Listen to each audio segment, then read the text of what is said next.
Bienvenidos, queridos escuchantes, al cuarto episodio de Escucha Esencial en Vivo, un espacio donde la propuesta es prestarle atención al fenómeno de la escucha, de la percepción, más allá de lo que significa la producción musical, la escucha en cualquiera de las profesiones que sean, ver cómo es el fenómeno de la escucha y indagar con cada invitado en este sentido. Hoy tengo el enorme privilegio y placer de que me acompañe el maestro Osvaldo Manzanelli, un músico de mucha trayectoria y trascendencia en el escenario argentino. Así que, bienvenido, Osvaldo. Hola Daniel, ¿qué tal? El gusto es mío, buenas noches. Muchas gracias, Osvaldo. Bueno, para quienes no te conocen, que deben ser pocos, aclaremos que sos un director de mucha experiencia en el ámbito coral, en distintos coros a lo largo de tu carrera. Y quería un poco arrancar preguntándote sobre tu vida personal, en el sentido de cuáles han sido en tu infancia, cómo ha sido la atmósfera sonora de tu infancia, si hubo sonidos, música, voces que hubieran eh, sido significativas como para marcar tu futuro como persona, ¿no? Tu futuro como profesional que finalmente sos, ¿no? Soy hijo de dos docentes, papá y mamá docentes. Mi padre había sido hermano lasallano, así que de una gran formación cultural, y mamá maestra y profesora.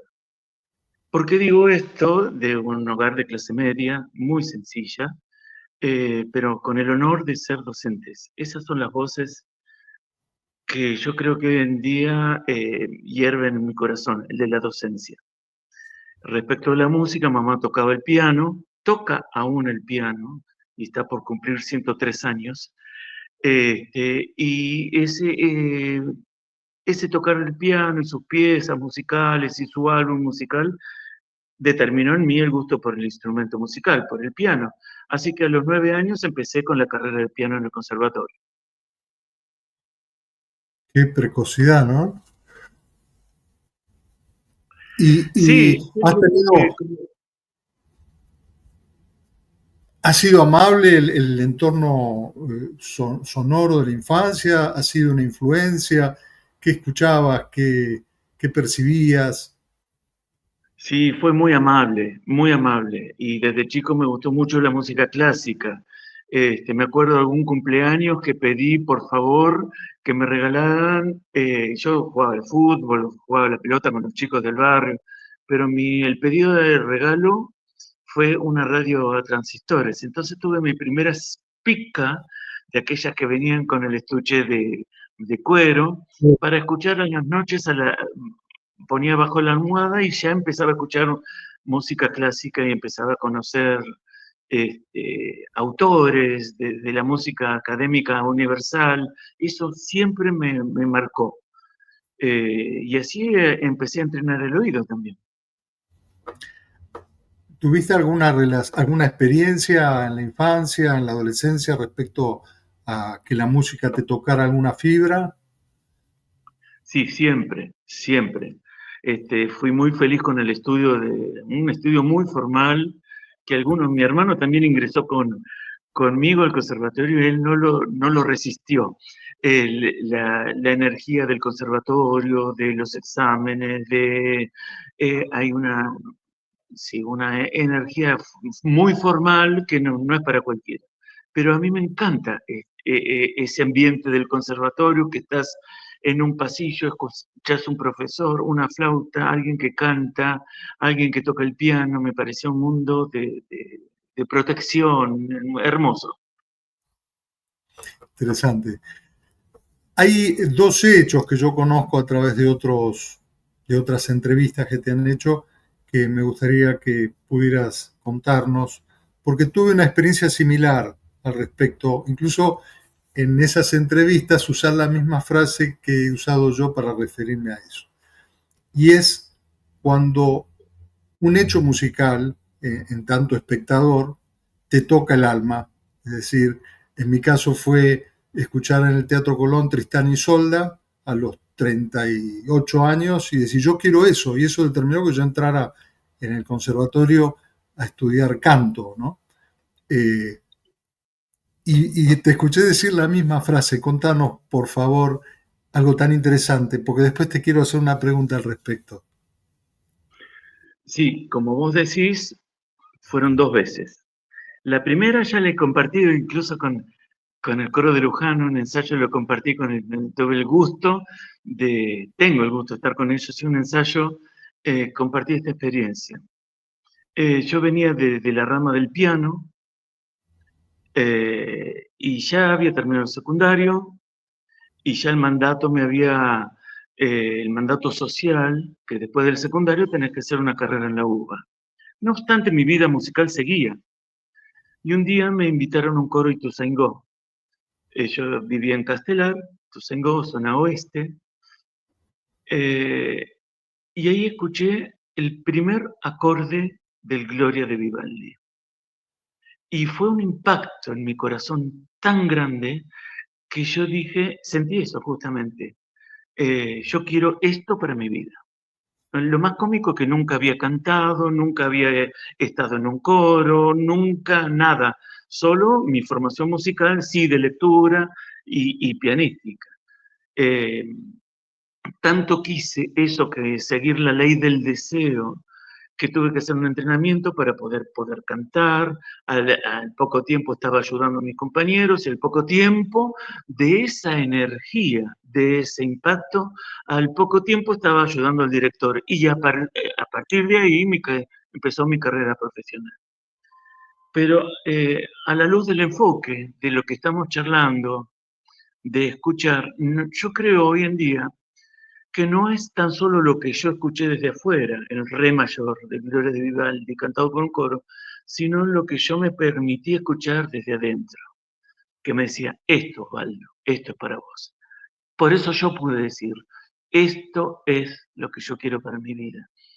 Y bueno, y dejarme fluir en eso. Venía medio contrapelo, pero era algo ya a esa altura, el impacto que sufrí, porque fue despertar mi vocación realmente. Ese momento despertó mi vocación. Era irrefrenable. El segundo momento de yo quiero esto para mi vida es cuando conocí al Coro Nacional de Ciegos. Yo ya estaba en la carrera profesional muy avanzado, era jovencito, siempre me fue bien, siempre tuve una asistencia que me iba llevando por los caminos impensados y no buscados.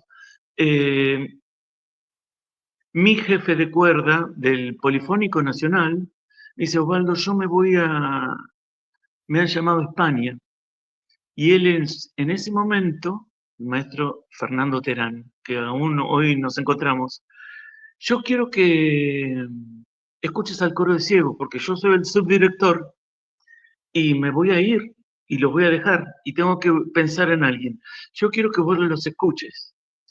Yo ni sabía que había un coro nacional de ciegos, no sabía, no eran conocidos, no sé, o era ignorancia mía. Y los fui a escuchar a la Catedral Metropolitana. Ellos cantaban en una misa allá arriba en el coro y yo estaba con los fieles. En ese momento yo sentí, yo quiero esto para mi vida. Por el sonido, porque a esa altura yo escuchaba muchos coros, pero ese sonido era especial. Y yo no los estaba no los estaba viendo, los estaba escuchando, pero tienen una manera distinta. Y bueno, tuve que renunciar a mi sueldo del Polifónico Nacional para presentarme a un concurso donde no sabía y lo hice. Y bueno, y acá estoy. Bien, qué hermosa historia. Sobre eso quería preguntarte, porque ¿cómo puede ser que un hecho estético como ser escuchar una obra musical, ¿no? Pueda representar algo tan significativo en la vida de una persona. Yo he escuchado otros ejemplos eh, de directores de orquesta y demás, ¿no? Que siendo muy niños los conmueve eso que escuchan, ¿no?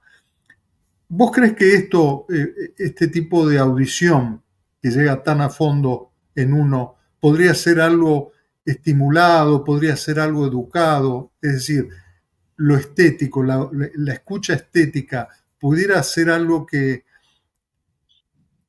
hubiera que ser algo más de lo que ya se hace. En realidad yo creo que uno lo está haciendo siempre. Si lo hace en forma genuina o en forma seria, yo creo que uno, si se compromete con esto de hacer sentir al otro lo bello de una frase, de una obra, yo creo que es una siembra.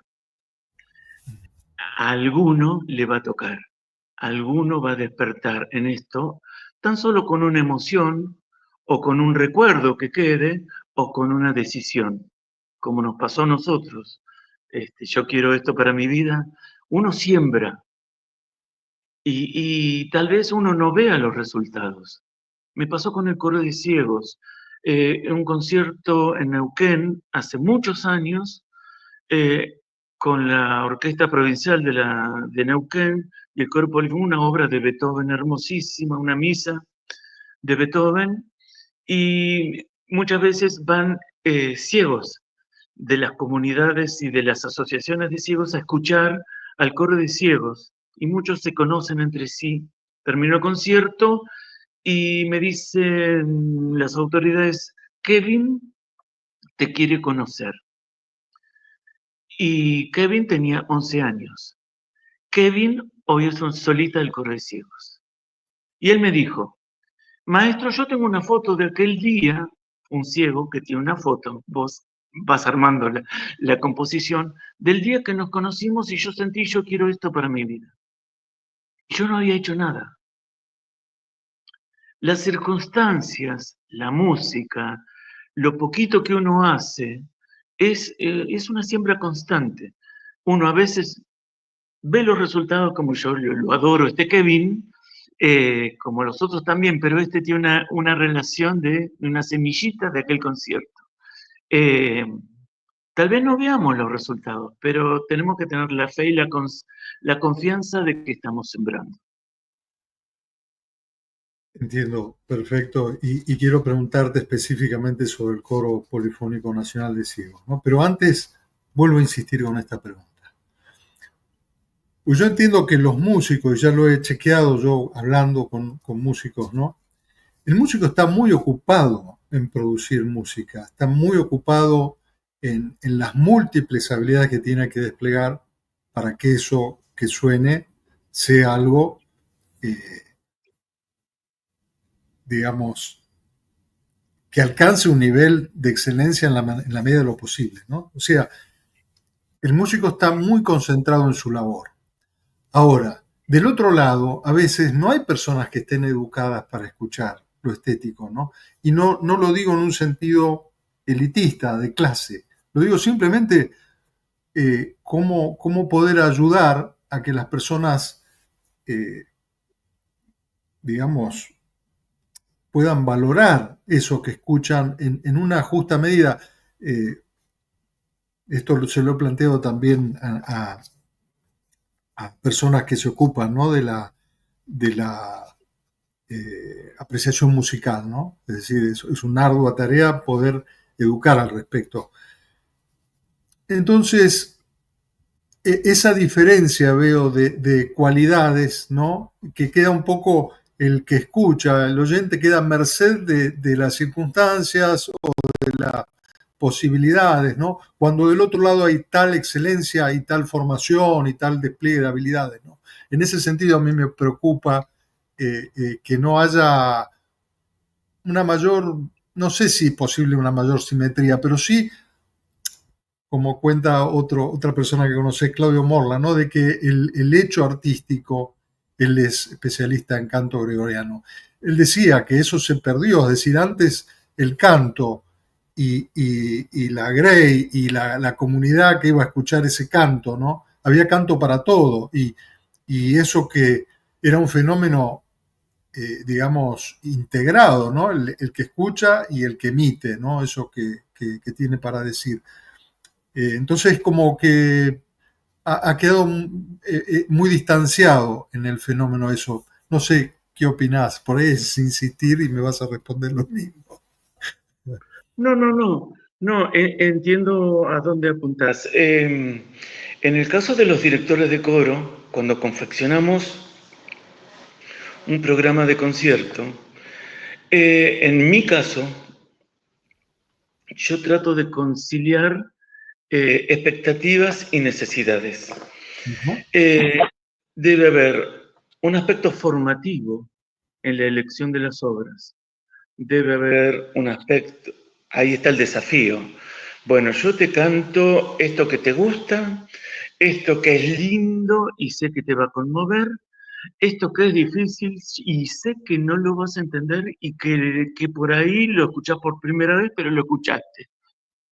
No te voy a cantar una hora con una música difícil, de difícil comprensión, porque no gano nada. Pero si yo te muestro que dentro de este repertorio existe también algo que se ha cantado hace mucho y muy valioso, como el canto gregoriano, o que algo de vanguardia que aparece ahora como nuevo discurso y que es difícil de digerir, pero que va a ser el lenguaje del futuro, tenemos que empezar a escuchar eso. Y en esa comprensión de un proceso del que escucha y el que produce, también hay una siembra. Bueno, hablas de una pedagogía, pero supongo que eso es algo propio o es algo que vos aprendiste. Yo aspiro a eso y es algo que yo hago. Bien, bien, bien. Respecto a esta, a ser durante 30 años director del Coro Polifónico Nacional de Ciegos, perdón. Eh, Quería preguntarte cómo fue acercarte a ese rol. A mí se me representa, me pongo de ejemplo porque me parece que es más genuina la pregunta así, que yo iría con un prejuicio a trabajar con ciegos, ¿no? Es decir, pobres tienen encima que no ve, encima de lo trabajoso que es el leer braille, una partitura, viajar, porque son autónomos, ¿no? Tienen que estar formados como músicos. ¿Cómo has hecho para, no sé si has tenido algún prejuicio al respecto al comienzo, supongo que ya no? No, ya no, al contrario. Me parece que me fui para el otro lado, porque me olvido que son ciegos, porque nosotros nos vemos todos los días, yo ensayo todos los días con ellos. Así que en 30 años han habido millones de situaciones, experiencias, vienen, me cuentan, compartimos muchos momentos. Bueno, me remito a tu pregunta. Sí, tuve muchos prejuicios, pero me duraron muy poco. La situación de concurso a la cual yo me sometí para ingresar, tras ese cuento luego de conocerlos, yo fui con mis mejores pilchas, las mejores. Y yo después dije, ¿para qué? El concurso era un ensayo con ellos. Había varios postulantes, el coro tenía semi armado determinadas obras, a mí me había tocado una en francés muy veloz que tenía que armar. Entonces yo dije, ¿para qué? A los 5 o 10 segundos que empezó el ensayo, yo ya me había olvidado de si la fealdad, muchos de ellos tienen aspectos que no son lindos en sus facciones. Hoy los veo a todos lindos. Ese es el prejuicio de construcciones mentales que uno se hace. Yo nunca había tenido una relación con un ciego, ni siquiera en la calle, tal vez algún lejano en el subte o en la calle, pero nunca había tenido contacto. Y de pronto tuve 50 delante mío esperando consideraciones musicales. Uno de los, bueno, 10 segundos de estar en contacto con el trabajo de la música, soprano, contralto, sexto, vamos, desde tal compás, yo ya me olvidé, estaba como pez en el agua. Pero también le tenía miedo a la forma de hablar, mi forma de hablar para no herirlos cuando me escuchen, porque el idioma que nosotros tenemos es muy visual. ¿Viste? ¿Lo vieron? Todo se remite a la vista. Entonces yo no quería herir, uy, me voy a tener que callar, me voy a tener que cuidarse. Cuando los escucho en los pasillos, che, ¿viste tal cosa? Che, es igual que nosotros, igual, es el mismo mundo. Así que una vez que entendí eso, fluyó. Pero sí, al principio eh, tenía todos esos prejuicios, pero me duraron muy poco. Yo creo que un día. ¿Y se te ocurre alguna sugerencia para quien vaya a escuchar por primera vez al coro? ¿Cómo hacer para evitar tener ese prejuicio que puede entorpecer la escucha?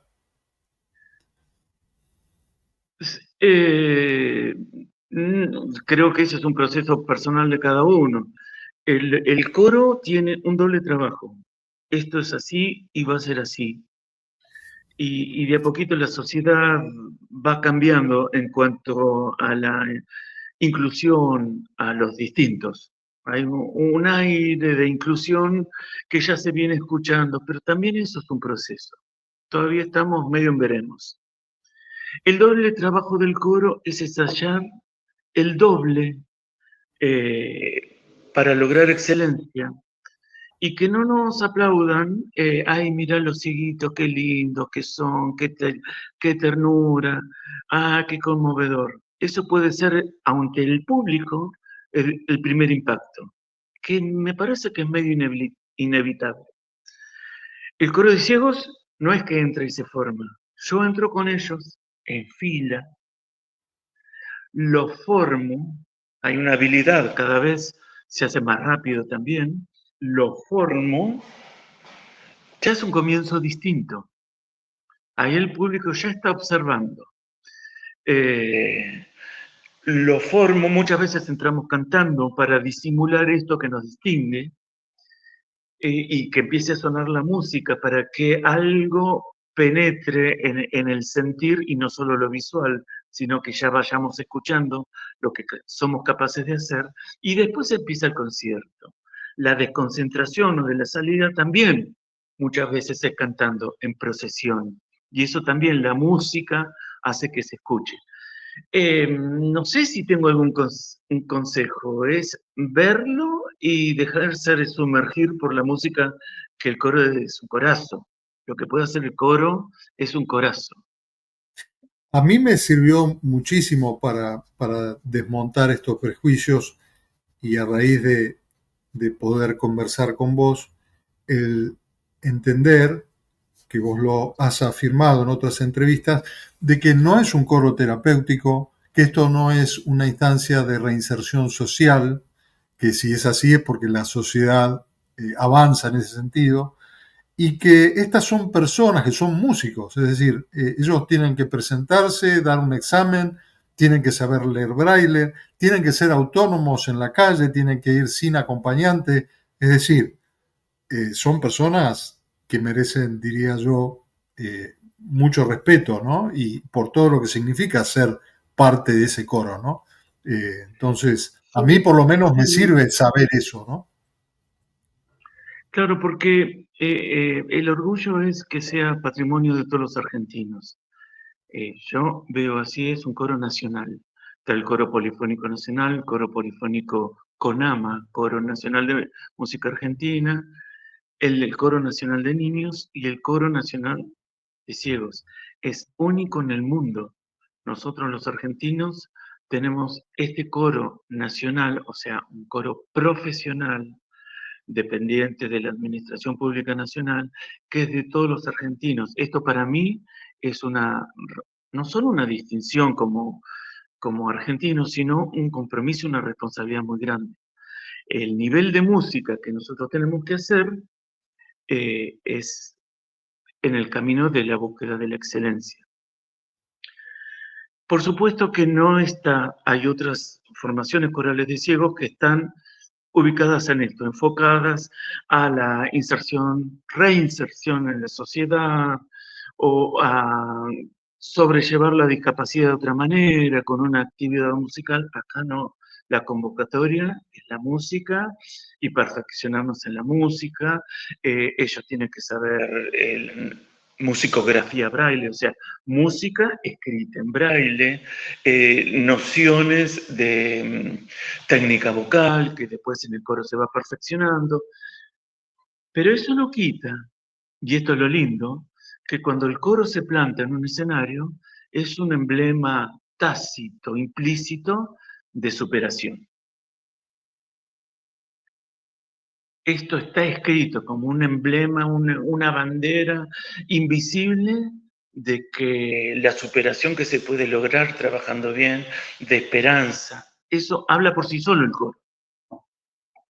Bien, eso, es decir, alguien que pudiera entrar como mirando hacia abajo hace que la vista se levante, ¿no? Es decir, para ver lo que representa, ¿no? Lo que simboliza, ¿no? Como ejemplo de vida, como ejemplo de producción musical, ¿no? Es muy, muy relevante, ¿no? Es más, me termino de dar cuenta ahora, a raíz de esto, cómo lo plantean, ¿no? Eh, hay que ir a ver, hay que ir a verlo, hay que ir a verlo. Respecto a esto, vos contabas, también te he escuchado decir de que dirigir a un coro de ciegos implica tener otros recursos, ¿no? Porque no está en lo gestual, hay otras maneras de comunicar lo que los coreutas tienen que hacer. Y eso es con silencios, es con cantando a veces con ellos de una manera que lo noten ellos, sobre todo, auxiliándote con algún sonido como un diapasón mínimamente, etcétera. Pero a mí me interesaba, más allá de la especificidad de la tarea, saber cómo ha sido para vos despojarte de lo gestual en la dirección coral, en este caso, y si eso ha configurado otra manera de comunicarte fuera del contexto del rol profesional.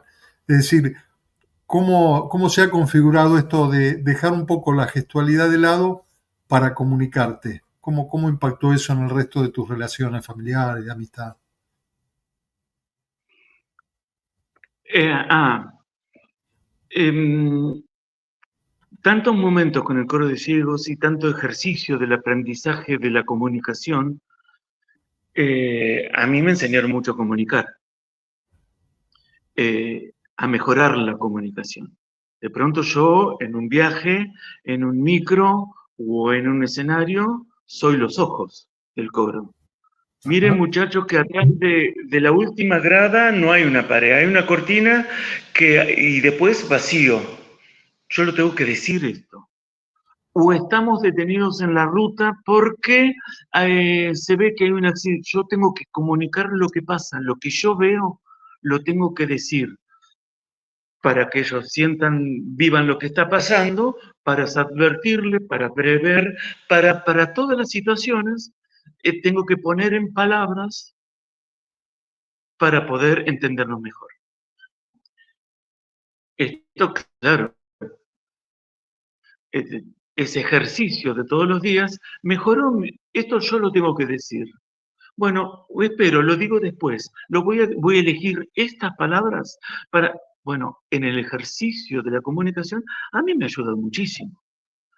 No solo con los otros coros, sino también en mi vida de relación más íntima. Por supuesto que sí. Y en lo gestual, me ha ayudado muchísimo también. Eh, varias aristas tiene este aprendizaje. En principio, yo creo que es el más relevante y el que más agradezco es el de acomodar el ego. Porque muchas veces lo gestual está para la tapa de la revista. Y no hace falta. Y eso se comprueba con el coro de ciegos. Parate ahí y trata de dirigir. Yo al principio digo, ¿qué hago acá parado? Y ellos cantan. ¿Qué va a pensar el público? ¿Qué estoy haciendo? Bueno, por supuesto que tiene un sentido de comunicación y de propiciar cosas que surgen en un concierto, como emociones. Ahí está el gestor. ¿Y cómo? Y bueno, buscando maneras de poder expresar eso que siento yo que tienen que ser. Yo como instrumento, ¿no? Algo que Sí, sí. yo escucho algo que me viene y se los quiero trasladar. En esa búsqueda me ha pasado varias veces, que lo pensé, lo sentí y lo hicieron, y yo no hice nada. Digo, che, ¿cómo fue esto? Y lo hicieron. Está bien, son 30 años, que allá hay hasta una cuestión en el aire, telepática. Claro. Pero lo hicieron, es el día de hoy que me maravillo. Y Bien. algunos interlocutores muy ávidos, inteligentes y sensibles, sin poder ver, cuando yo advierto esto, se ríen conmigo. Ahí está la empatía como diciendo, ¿viste lo que pasó? Y ellos no me ven, pero hay otro tipo de mirada en el aire, de entendimiento. Otro Eso tipo por de un lado. escucha. También supongo que entrará información a través del oído de cosas que suceden, sutilezas. Pero muchas sutilezas, muchas sutilezas. Esto es, por un lado, lo del control del ego, de decir, no, acá quietito y trata de hacer las cosas. Y eso trasladado al otro coro también me sirvió de minimizar, de achicar el gesto para el entendimiento, con la certeza de que el movimiento tiene que ser para el coro, recordarles la fortaleza que trabajamos en el ensayo. El ensayo como fortaleza. Si lo dijimos así, lo trabajamos así, que si yo voy al concierto, ¿te acordás? ¿Te acordás? ¿Te acordás? Y la grandilocuencia que no tenga lugar, porque no, ¿para qué? Si se ensayó lo suficiente. Osvaldo, hay un par de preguntas que son un poco pretenciosas, porque quería ver si es posible hablar o ser portavoz de un no vidente en la situación de estar cantando. A mí me resulta notable que cuando uno escucha música, por lo general, tiene en la mente una representación visual de eso, ¿no? A veces los compositores de profeso lo, lo establecen así, ¿no? Es decir, eso que me sorprende muchas veces también de que fácilmente puede uno reconocer una imagen visual de la memoria, como sucede en el cine, ¿no? La música para cine está hecha justamente para acompañar eso visual. ¿Cómo, no sé si tenés testimonios que puedas contar sin que sea una cuestión de, digamos, de intimidad? ¿Cómo hace un ciego, por ejemplo, un ciego que no sé si hay casos de personas que nunca vieron, cómo es su relación con la música? ¿No? ¿Cómo se las representa? ¿Qué sensaciones? ¿Qué imágenes? Si es que existen imágenes a pesar de no ver. No sé si hay algo posible de hablar sobre esto. Sí, sí, podemos hablar de todo. Yo creo que las imágenes, voy a empezar diciendo esto, el director cuando monta una obra y entra en el proceso de llevarla lo mejor posible al escenario, en el camino, primero es un camino de aprendizaje de las notas, del armado, de lo elemental. Una vez que eso está, le voy a empezar a transferir una emotividad de lo que el texto sugiere. Yo siempre hablo del cuentito. Contame el cuentito de la Vidala de la Chacarera o del motete religioso que habla del gran momento del nacimiento del niño Jesús. Contame el cuentito. Pero para esto yo lo tuve que trabajar. Es decir, acá esta palabra significa esto. yo suelo a cada obra ponerle un título. Un Ave María, por ejemplo, para mí es oración, es elevación a alguien que le reza a la Madre. Un Padre Nuestro, bueno, es oración. Le pongo un título y ellos ya, todos, no ellos, todos nos acomodamos a esa semblanza y enfocamos en base a esa emotividad. Si las imágenes que vos decís, bueno, un carnavalito, imaginen el norte o una vidala, imaginen la soledad de un desierto o de una naturaleza, todos se enfocan en esto, lo pueden lograr, todos. Puedo decir también, bueno, yo quiero este color más oscuro, ahí, medio, que oscuro es, y bueno, y eso con el ejemplo. O que este sonido o esta articulación o este acorde tiene que ser más brillante. De esta manera, recurro al ejemplo, pero ¿por qué? Porque el cuentito del argumento, de lo que estoy contando, le da sentido a eso que les estoy pidiendo. Entonces se comprende, hay comprensión. Hay una diferencia entre los que nunca vieron, que son los que menos problemas tienen, y a los que fueron perdiendo la vista de a poco, y los que alguno ve, algo ven por ahí, porque hay disminuidos visuales en el coro. Ahí hay tres dilemas distintos, pero se unifica de esta manera, con el cuentito, con el argumento, con la emotividad de lo que el texto sugiere. Bien. Entonces, lo que a mí se me representa como que un no vidente está un músico no vidente está más cerca de la música, no es una afirmación que no tendría, no sería lugar, no tendría asidero, es igual para un vidente que para un no vidente.